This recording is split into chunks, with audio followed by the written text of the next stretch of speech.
Why is it when you need a miracle, it doesn't happen, but when you least expect it, it happens? You are married, you have challenges in your relationship, but your spouse is unwilling to accede to any counseling. Is divorce an option? How does a parent handle a promiscuous child?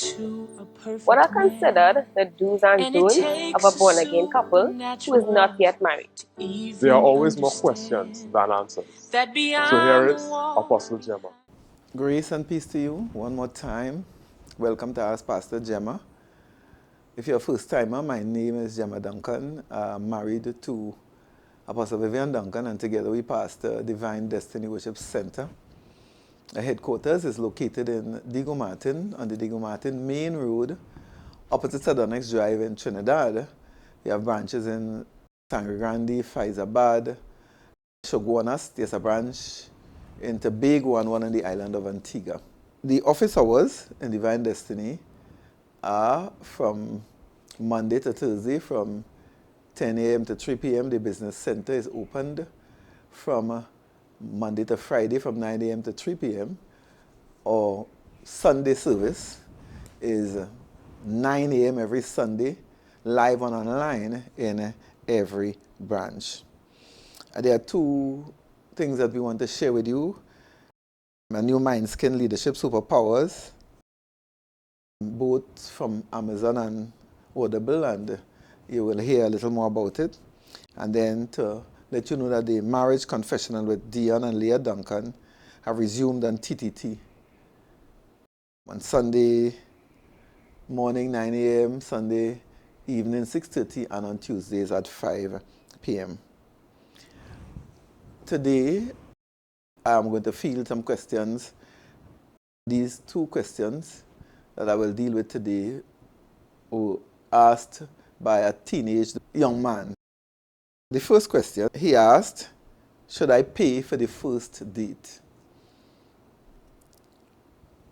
The first thing I must say is that I am from a completely different era. And so my perspective on things will be very different to what entails today. The young man could very well be my grandson.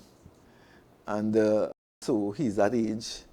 And so you can imagine I am in a different era to my children, their thinking and philosophy and their practices, and now to a grandchild. So you know how far back. And I like to laugh when the youngsters come to me to tell them my perspective could be like Jurassic Park to them. In my time, teenagers, especially in church, and this was in a church setting, were not advised to date, especially young teens, to date in the sense of two of you going out together. Usually, they would suggest that you go out in little groups, so there were other people there with you. And by far and large, we tried to practice it. It wasn't always like that. By the time I started like going out with Vivian, we were already trained teachers working and all of that, right? Today, the approach is very liberal. You look on TV, and it shocks the sensibility of people from my generation, because you may have a daughter or a son, and they date or girlfriend or boyfriend, teens, young teenagers, early teens, comes to visit, and they just say hi and hello, and they promptly go up into the bedroom of the child. Now, in my day, you could be early teens, you could be late teens, you could be in your 20s. You weren't allowed to go to the person's bedroom. There had to be some common place that you have to spend time. Now, based on the age and so on and stage, you are allowed a certain privacy, areas of privacy. But certainly,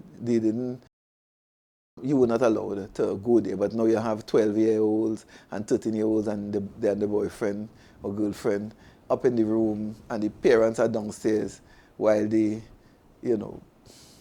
visiting in the room, or they are allowed to go on dates by themselves. I would have freaked out if my 12-year-old or 13-year-old child went anywhere. Even the boys, when they were teenagers and they wanted to go somewhere, we would drop them off.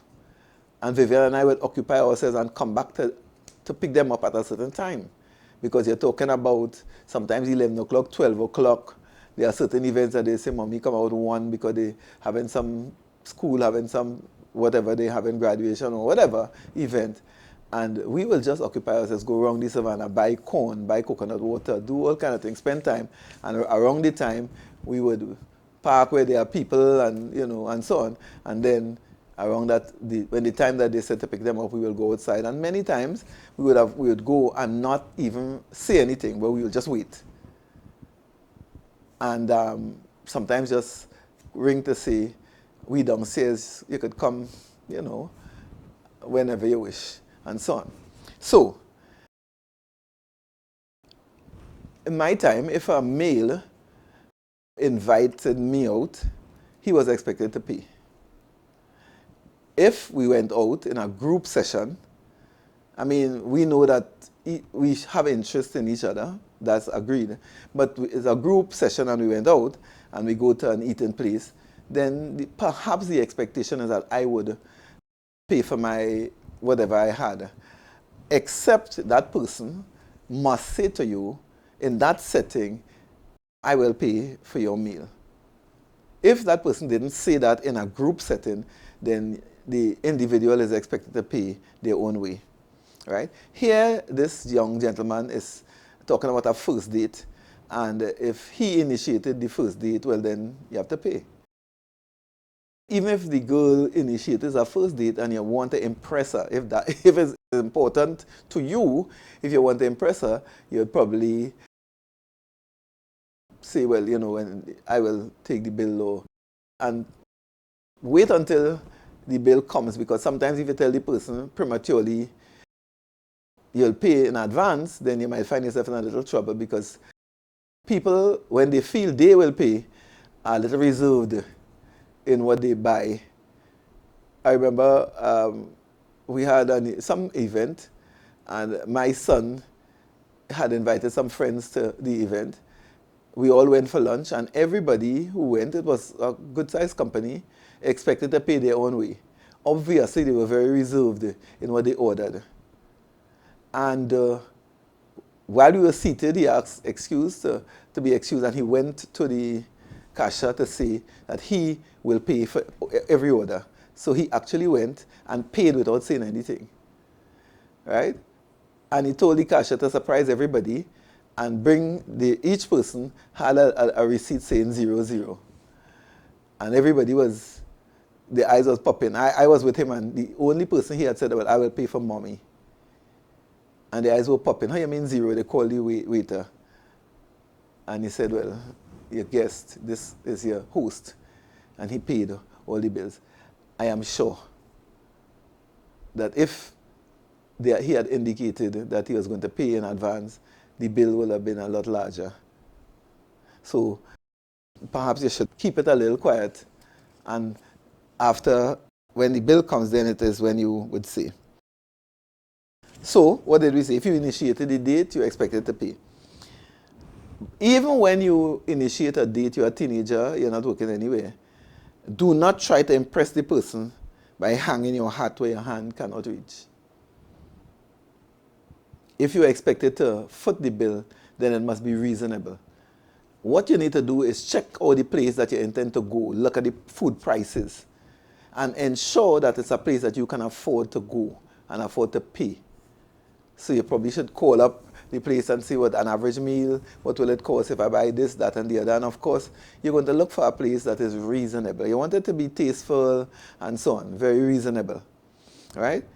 If the other party is expected to share the bill, you have to indicate in advance.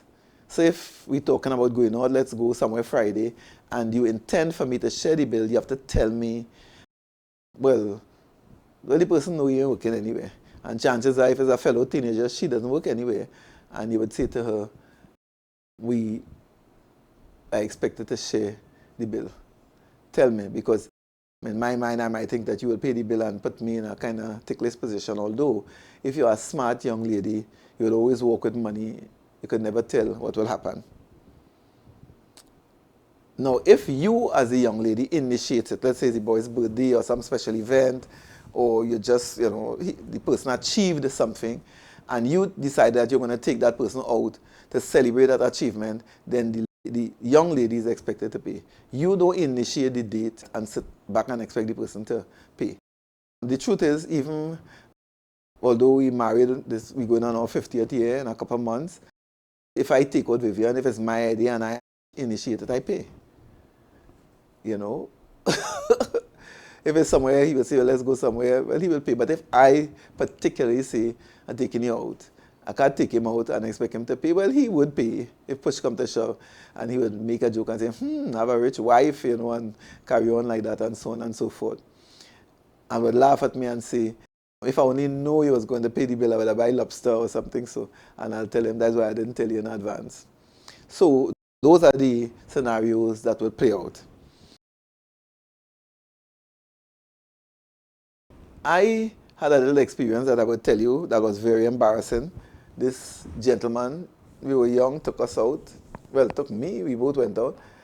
And at that time, we went to Hilton. In those days, when we were at that age, from church and thing, we go to Royal Castle to buy chicken and chips and so on, around that age.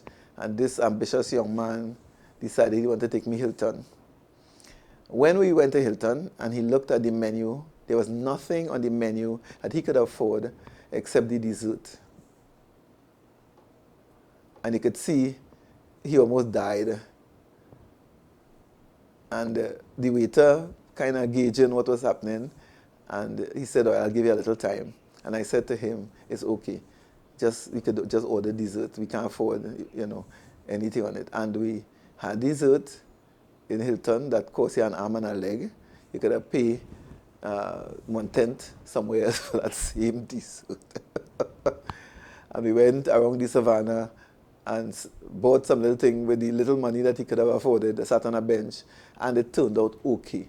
Because I tried not to embarrass him, to take over the date, and you could see he was trying to impress me. Well, he's not the person I married, so that wasn't Vivian. But I'm saying to you, he did not do due diligence. He didn't check it out. And don't let that happen to you. Do due diligence. Don't try to be overly ambitious in your effort at impressing somebody. Let's look at another question fielded by another teenager. How do I tell somebody I'm not interested in her without hurting her feelings? Now, that was a young man again. And I started off by saying that it doesn't matter how you tell that young girl, her feelings are going to be hurt. Because it is a level of rejection. And as a human being, if we are rejected in any form, there are going to be hurt feelings. How do you minimize the pain that you cause that person? You have to talk to that person individually and privately. So pull that person aside, ask that person to come aside. If you are the gumption, I would prefer that you talk to that person in person instead of on the phone or WhatsApp or send a message. Don't send a message if possible. That's how we communicate. But talk to the individual. Ask God to help you to use the right words and so on. And call that person. Ask if you can have a word with her privately. And ask the person, tell me how you see our relationship. Please, are you willing to express to me how you view our relationship? If that person is willing, they will tell you, well, I see it in this way, that way, and the other way.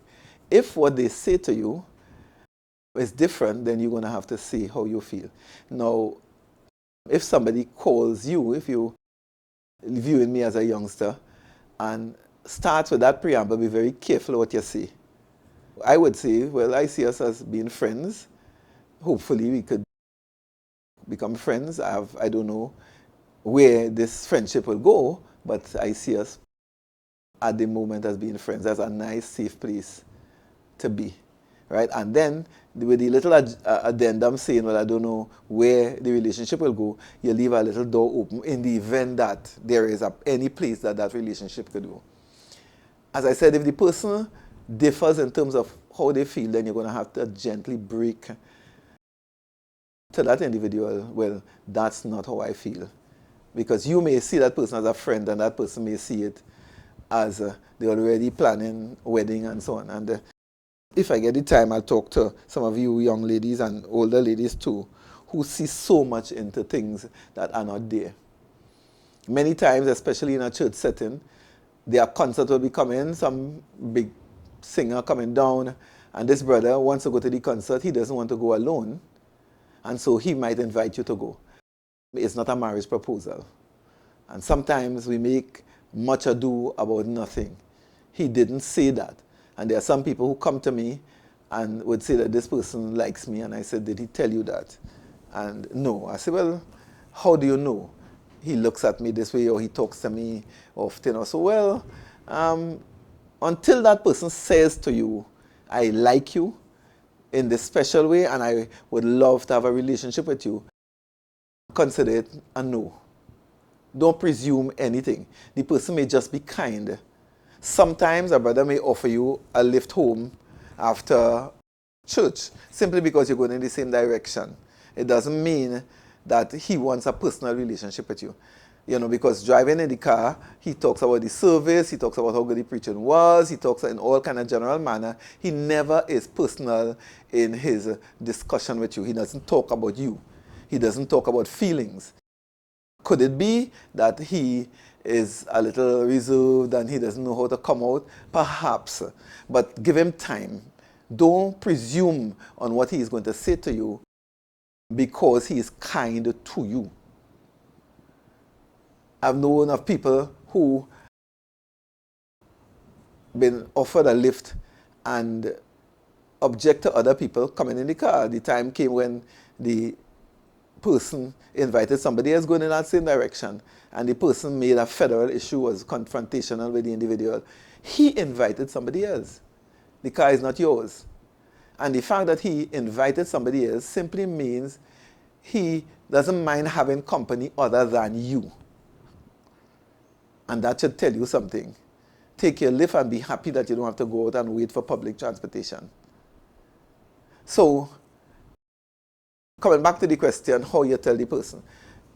Next thing is not to brief your friends about what you intend to do.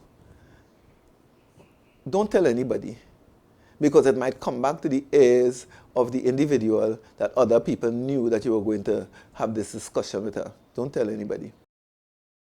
Because you may say, well, I only told one person, that person is my best friend, but your best friend is entitled to tell one person too. And then that other person is entitled to tell one person. So try to avoid telling anybody what you intend to do, and avoid telling them what you did. Don't go now and say, I told her so and so and so because I realized she was getting a little close, and I had to tell her that I don't feel the same way. Try to keep it secret and see how best you could avoid hurting that person in the future. Let me talk a little bit to the young girls, and that is where I will end talking to the young girl, because this is a young man trying to ease a young girl off by reminding her and telling her that, you know, he's not on the same wavelength as she is. So, young ladies, and not so young ladies, be careful that you do not read into a relationship what is not scripted. I've seen big women make total fools of themselves. Even in church, a brother is friendly, he is kind, he's a nice gentleman, and so on and so forth. Approaches the gentleman, declares your intention, just to find out he's a married person, his wife doesn't come to church. And then he has to say, well, you know, I'm sorry, I'm not interested. I am married, but my wife doesn't come to church. I don't know if he didn't wear a ring. I don't know why it is that the person was not aware that that person was married. I'm not sure what is the story. But you could imagine how embarrassing it is when you make such a declaration and the person has to say, I'm not interested. So please don't read into the situation what is not there. Could you wait a little bit for the person to say, I'm interested in you? And usually when that person is serious about you, in Divine Destiny, the recommendation is that that person comes to the pastor. And he would come to Apostle Vivian and declare, I'm interested in this young lady, and so on and so forth. And Apostle Vivian will say, okay, let her come, because he will want to straighten you out as to the timelines. You can't be too young and you have years of study ahead of you, and there is no real foreseeable future in this relationship when you want to get serious with this individual. And so we will say, you don't want to get too serious, because you have a whole long set of years to study before you could even declare yourself and have that kind of a relationship that you want to. Where you lead me, I will follow. When you call me, I will answer. Oh my Lord, please teach me how to know your ways. Can I take it again? Where you lead me, I will follow. When you call me, I will answer. Oh my Lord, please teach me to know your way. Whatever it takes, whenever you want, what moment you choose, whatever you plan.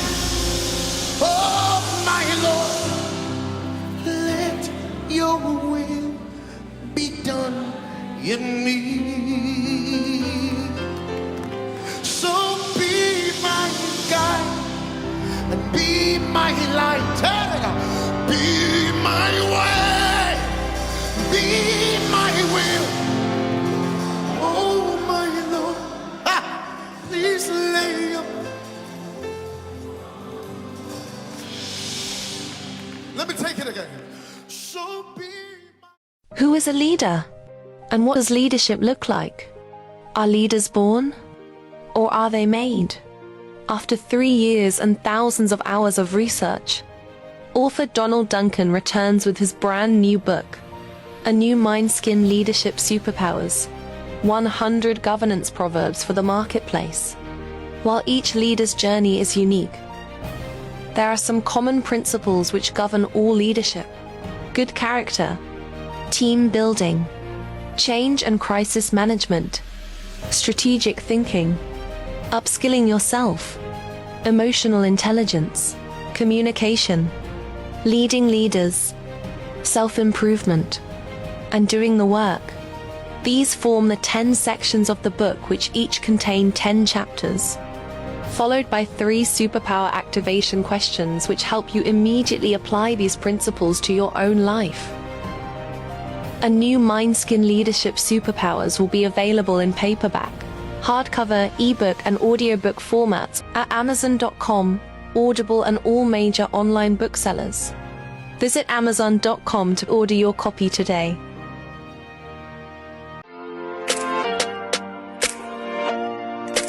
Hi everybody, I am Leah. And I'm Dion. And we are the Duncans. Listen, we're here to tell you about a project the Lord has given to us called the Marriage Confessional. It is geared to what married couples, those that are on the road to marriage, and those that want to get married one day. So join us on TTT and on Facebook and YouTube at TTT Live Online.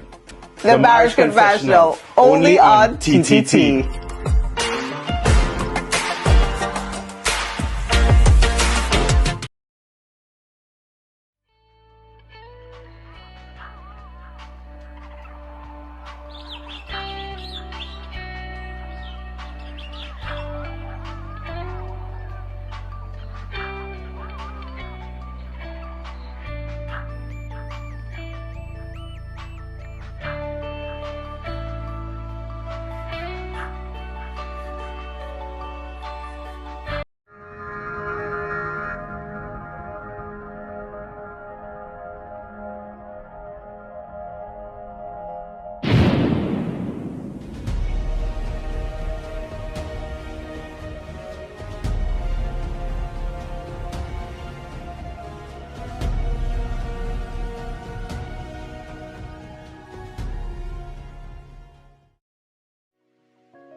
Then Moses said, "Please, show me your glory."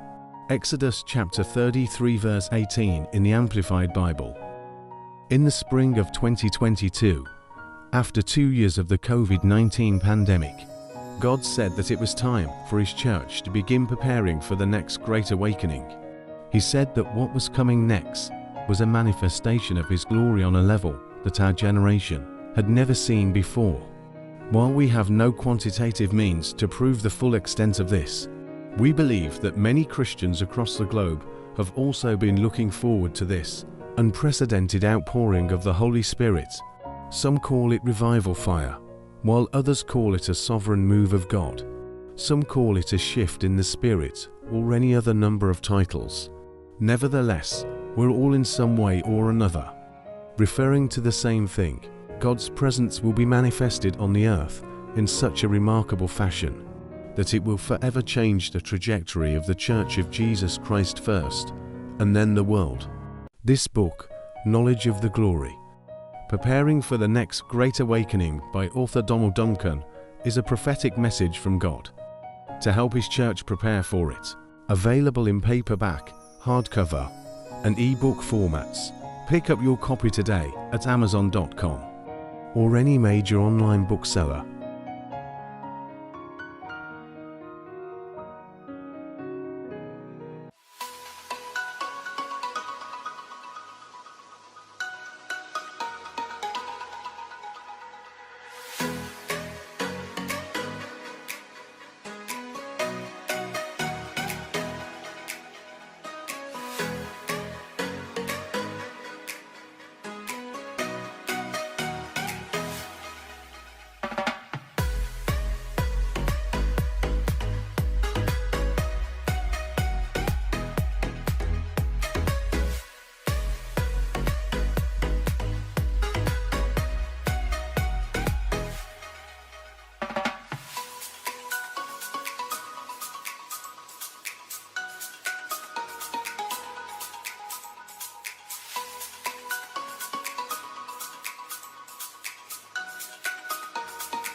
Remember, Jesus said, "I am the way, the truth, and the life. No man comes to the Father except by me."